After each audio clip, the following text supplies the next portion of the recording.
Hi, in these videos I'm going to try and give you an overview of the People's Health course, and I'm going to start with the Middle Ages, and I'm going to do two videos. So this is the first half of what will be two videos on People's Health in the Middle Ages. Now, in terms of People's Health for medieval Britain, you need to know four things: the characteristic features, the living conditions, the Black Death, and approaches to public health. In this video, I'm going to focus on features and living conditions. This video is designed so that you can pause it at any time, make notes, and add to the stuff I'm talking about, because I am only going to do the basic overview in this video. So let's start with the key features of medieval Britain. Now, there are five things that I think you need to know about in terms of the context of the Middle Ages to understand this course. Firstly, the medieval church dominated everything. And when I say the medieval church, I mean the Catholic Church. So the Catholic Church, run from Rome with the Pope as its head, had bishops, archbishops, priests, monks, nuns. The medieval church was everywhere. It took taxes in, it provided health services in terms of hospitals, it provided for the poor. Everybody pretty much went to a church service every week. The year was set up around religious celebrations. The medieval church dominated everything. You've got to understand that. Second thing you need to understand is that medieval society was highly ordered. There was something called the feudal system, which meant that there were very, very strict kind of rules about who had power and who didn't. There were a very few number of people who had power. Really, those people were the kings and the barons, and they had an awful lot of power. This is not like today, where we have a parliament and a vote and a democracy. It wasn't like that. This is a monarchy, and an absolute monarchy, where the king has total power. The third thing you need to understand is that medieval society was rural. And what I mean by that is that 90% of the population lived in the countryside. Hardly anyone lived in medieval towns. They were very few. So there was really only about 15 towns that were above about 10,000 people. Pretty much everybody lived in the countryside. And if you lived in the countryside, you relied on the harvest. The entire year was set up around farming, and you relied on there being a decent harvest. When harvest was great, you ate well, you did brilliantly. When harvest wasn't great, pretty much you died. And in 1315, there was a great famine that killed out a vast amount of the population because the harvest failed.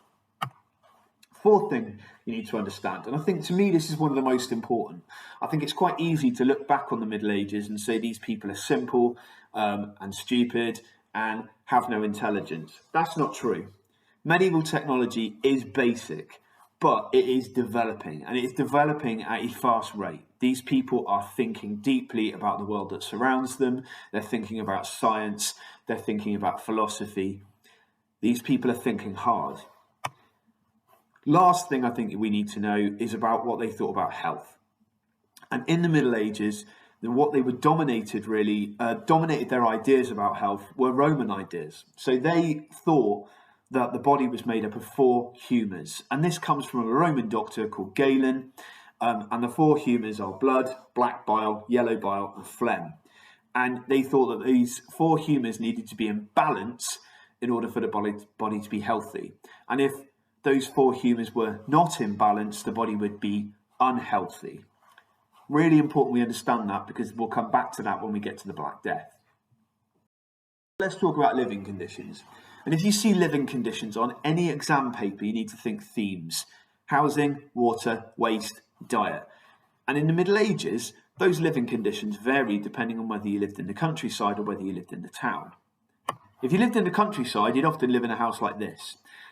One big hut, whose walls will probably be made of wattle and daub, which was mud and sticks. And in the middle of that hut, you would probably have an open hearth or a fire with no chimney. You would share that hut with animals, probably in one corner, and your family probably in another. Not a hugely healthy way to live. In terms of waste, again, it wasn't massively healthy.